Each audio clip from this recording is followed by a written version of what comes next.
Well, I'm pleased to be here today, and you know, I guess I can blame Andrew in a way, because I was reading your letters from over there, and that's what really inspired me. I read a lot of what Andrew was doing, and got an amazing gift in writing. So I knew when I finished reading those, I had to call Marin up and say, you know, we've got a warehouse in Revelstoke full of stuff, and I'm shipping to Swaziland, and I think it would be great to ship a container for solid into Mamelo's project there. Because I understand from, a bit of background for me is I grew up overseas from the age of 9 until I was 19 or 18. So I understand where these kids are coming from and the difficult situation in life. My parents had a little money when we went overseas, and yet my dad somehow in his wisdom chose not to let us kids know. So I grew up without shoes and climbing in the jungle and playing with all the other kids and going to the same schools as the native kids, so I didn't know any different. And I think it's given me a unique perspective on the needs and the way to deal with a lot of these countries and how to do it. So back in 94, I've been a gold miner for 20 years.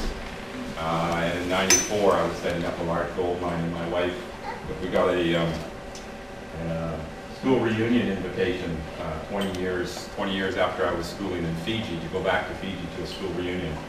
And I said, no, I'm too busy making money, so I can't go. And my wife kept pushing me. She said, you gotta go, you gotta go, you gotta go, you gotta go. And I'm just saying, no, I'm here to make some money and I can't go. And I think just a couple days before the school reunion started, she went and insisted and got a ticket for me to Fiji, so couldn't waste money, so I had to go. So I got on the plane and landed there the morning that the school reunion started, and that was the turning point in my life. I realized that, you know, from the age of 18 until, I'm trying to remember how even old I was then, almost 29 I think at the time, that I had lost a lot of perspective of what I feel is a real purpose for being on this world and this earth, and it was pretty self-centered for a lot of years. And when I got there and found these kids, going to the same school that I went to 20 years before, and reading through the same encyclopedias from 1967 and the same books and the same little bit of cassava. As many of you may have tasted cassava. It's not much for food, but they didn't have much, and I really felt that I wanted to try to make a difference for them. So in 95, 2 months later, we shipped a container into the South Pacific with the purpose for we call ourselves Partners for Others. We actually only this year are being registered as a charity. We've just been quietly doing this on our own for many years. And we shipped this container over, and our main focus was to try to support the education system, rural primary schools where children needed a better education. I really felt, and I guess maybe from my own experience in life, I didn't get much past grade 9. I got grade 2 in Canada, so you can imagine grade 2 to grade 9 in foreign countries, in foreign languages. My education was quite limited, and so I struggled a lot when I came back here at 19 to move forward in my business and everything. And I really felt for these children, and I knew that education was the key to making a big difference in these children's lives and ultimately in the country, in supporting the country. So we set out to try to get these schools self-supporting, where they had a source of income. I would assess and say, you know, they don't have land, so I'll put in a bakery for them, and we'll bake bread, and they can sell bread, and the students can be a part of doing that. And or if they had land, then I would say, well, we'll come here and we'll buy tractors for them. And I would find people in local Abbotsford and things that would donate tractors at a fraction of their real value, and we'd put them in containers and ship them over and get farms going. If they didn't have farmland, if they had trees, they lived in the mountains, then we'd get a sawmill from here, band mills and stuff like that, and ship them over, and getting these schools self-sufficient. So the schools did very, very well. They have a source of income. They were able to expand, most of them tripled their attendance, for children could attend.